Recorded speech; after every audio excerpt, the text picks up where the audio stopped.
Rahasia di balik strategi pengembangan sumber daya manusia di perusahaan Telkom.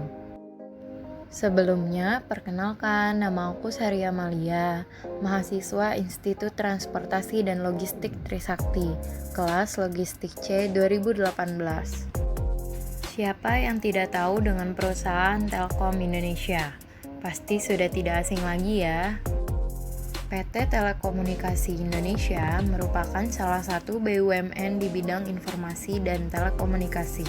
Pengelolaan SDM di Telkom menjadi hal yang tidak akan bisa lepas dari manajemen Telkom secara keseluruhan. Pengelolaan SDM di Telkom yang baik akan membantu dalam mengembangkan profesionalitas dari tenaga SDM yang dibantu dengan adanya program pelatihan serta sertifikasi dan juga Global Talent Program.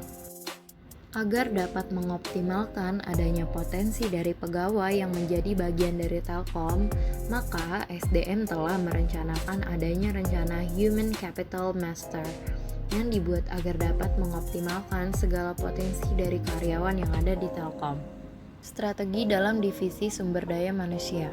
Strategi yang digunakan untuk mengelola SDM dalam perusahaan difokuskan pada harmonisasi dalam jumlah serta kompetensi dari SDM untuk meningkatkan produktivitas kerja. Untuk menyusun suatu rencana untuk mengalokasikan karyawan, maka divisi SDM akan membutuhkan informasi, antara lain adalah posisi yang telah dijabat oleh karyawan, tingkatan posisi, kesibukan dalam pekerjaan, lokasi tempat bekerja, jumlah formasi yang dibutuhkan, pengaturan karyawan dalam setiap bulannya, termasuk di dalamnya adalah promosi, pemindah tugasan atau mutasi, status dari penugasan, baik jangka waktu maupun yang tidak berjangka waktu, dan juga mutasi untuk masuk dan keluar. Semua hal ini termasuk dalam pengelolaan SDM di Telkom. Perekrutan tenaga kerja dari luar dimaksudkan agar dapat memperbaiki komposisi dari karyawan baik dari segi usia maupun dari segi pendidikan. Sehingga fokus dari perekrutan tenaga kerja biasanya ada pada fresh graduate dari pendidikan baik S1 maupun S2 dalam bidang studi yang dapat mendukung bisnis perusahaan.